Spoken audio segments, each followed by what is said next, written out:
Hello, I'm your host, Elder David Glover, CEO and founder of Majestic Productions.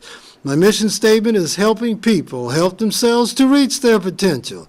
Every person on this planet is designated, ordained, and appointed with purpose and with a destiny, which God gives.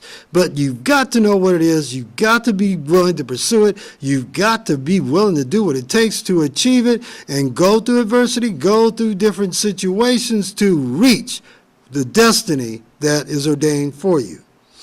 And the name of this message is Change is Mandatory.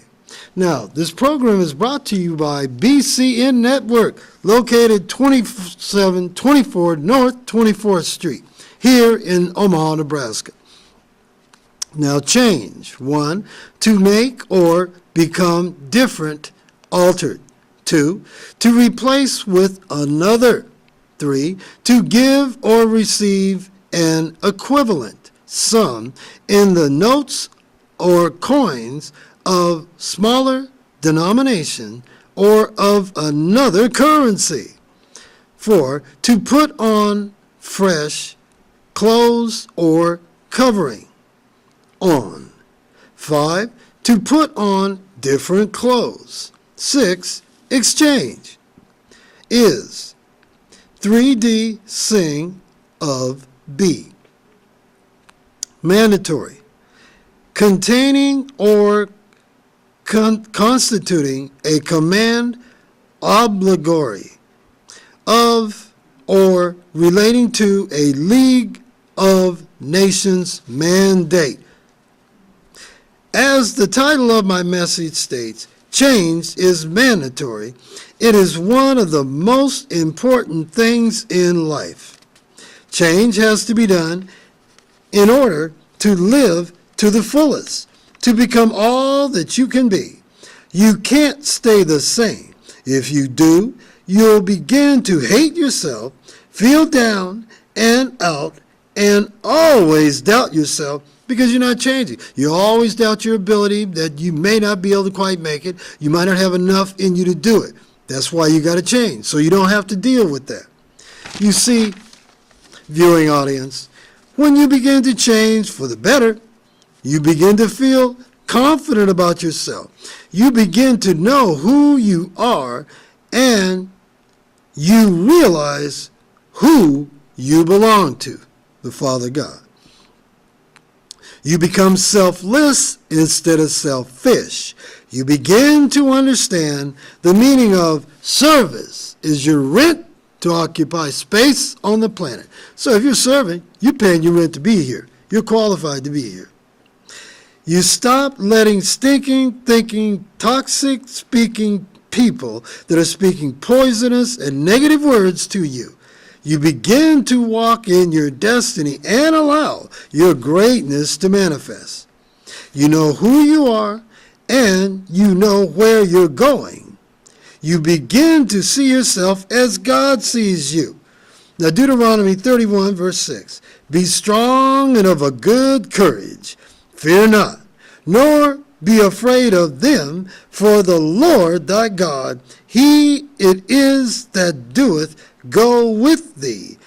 He will not fail thee, nor forsake thee. Viewing audience, you must learn to believe in yourself and in what you can do. Know that you are a man or woman of character and integrity, and live that way.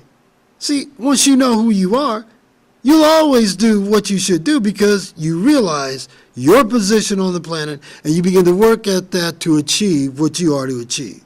One thing's for sure, as you do the things I've said, everyone won't care to be around you. Come on, you're doing positive things. You're speaking positive. Everybody doesn't care for positive insight. Everybody doesn't care for positive results because they're so used to the negative and the downtrodden and the hope it can, maybe it will, well, they just can't this. I'm not going to say I. They just can't this. They're not able to do that.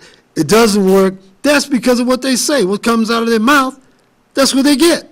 Law of attraction is going to attract negative to you, if that's what you're speaking, and positive to you, if that's what you're speaking. But that's perfectly fine if people don't associate with you. You only want people that are like-minded to connect with, and it's certain the law of attraction will attract positive people to you, and that's what you want. I was around someone that had a critical spirit. They had a degenerate disc bad in their back. They had ADHD. They didn't like themselves. They started getting obese. They just couldn't think of good things to say. And when I spoke good to them or spoke how nice they looked or this and that, they didn't want to receive it. And that went on for quite a while. And I'm glad that I'm free from that individual, so I don't have to hear that.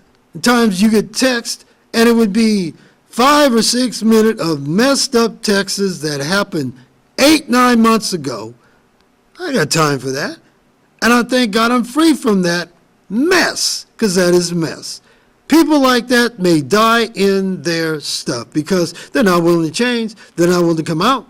All I can do is pray to lift them up. But eventually the Lord severs you from that and has you leave them in his hands. And you better obey him, because if you don't, you're disobedient, you're rebellious, and he'll deal with you for not doing what he said. Because some people, you have to put them in his hands. He'll deal with them, or they're just going to be out of it.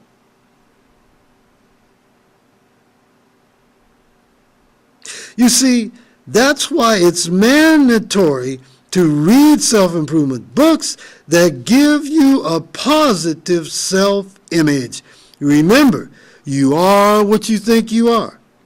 You've got to be the right, or have the right mindset.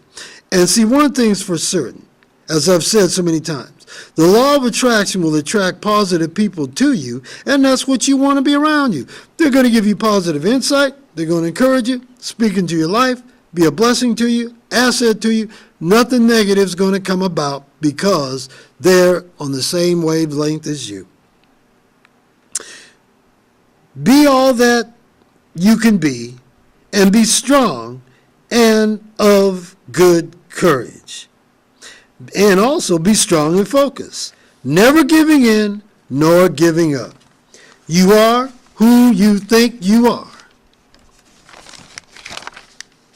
Your life is to be lived to the fullest. Have fun in life. Do things that you enjoy.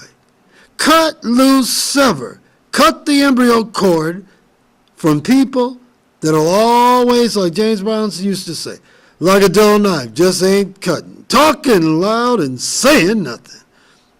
You want to be involved around people that are going somewhere, have a destiny. They think differently.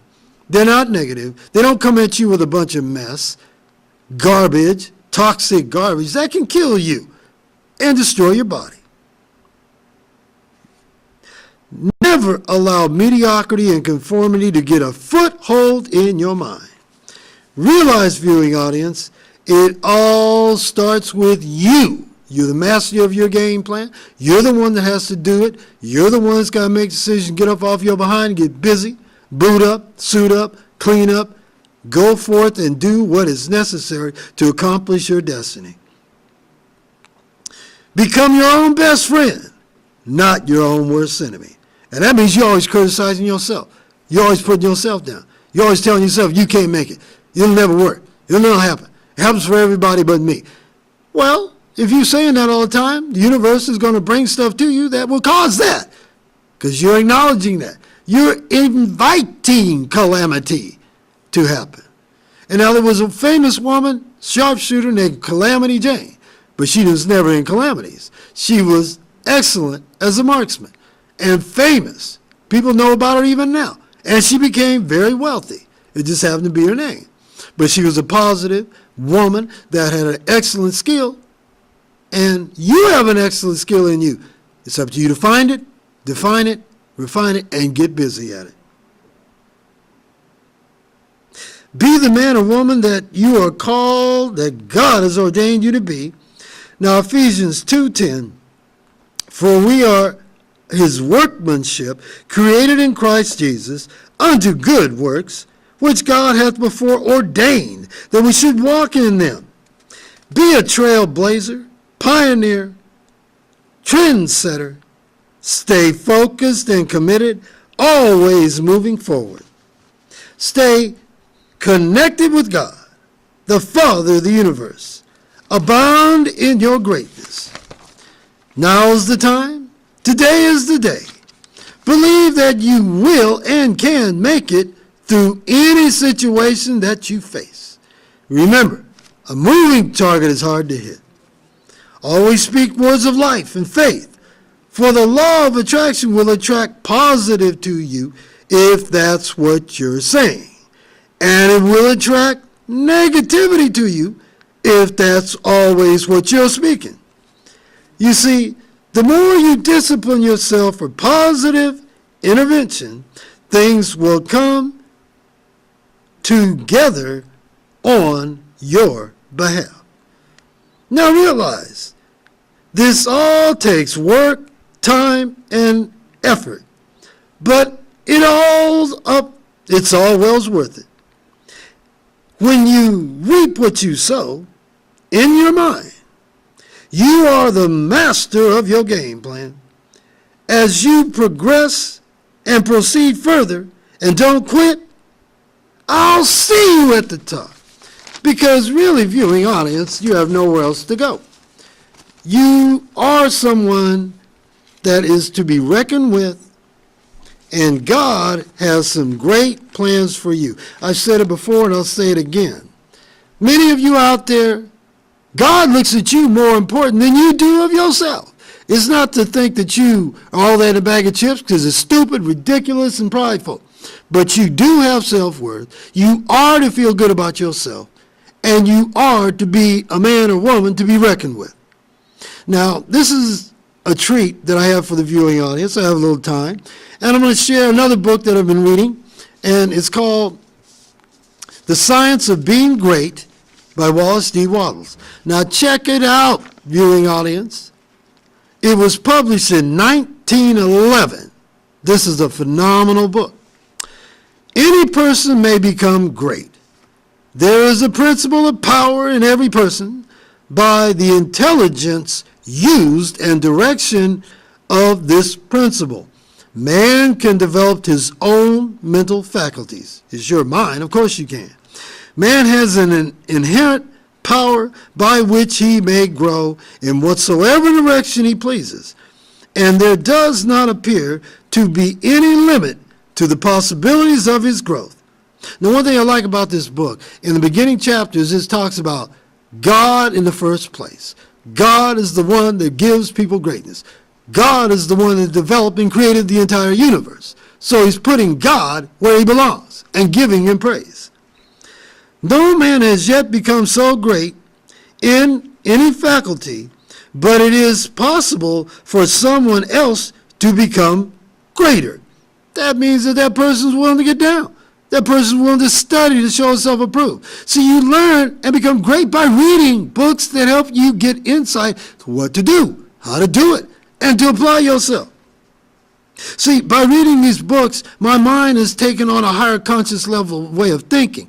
I've become more inept and more adapted to what I've got to and focus on where I'm going and not the idle chit-chat and mundane things that come around me. Now, no man has yet become so great in any faculty, but it is possible for someone else to become greater. The possibilities is in the original substance from which man is made. Genius is omniscience flowing into man. Any man or woman can be a genius. Depends on how you develop your mind to think. Genius is more than talent. Talent may merely be one faculty developed out of proportion into other faculties, but genius is the union of man and God in the acts of the soul.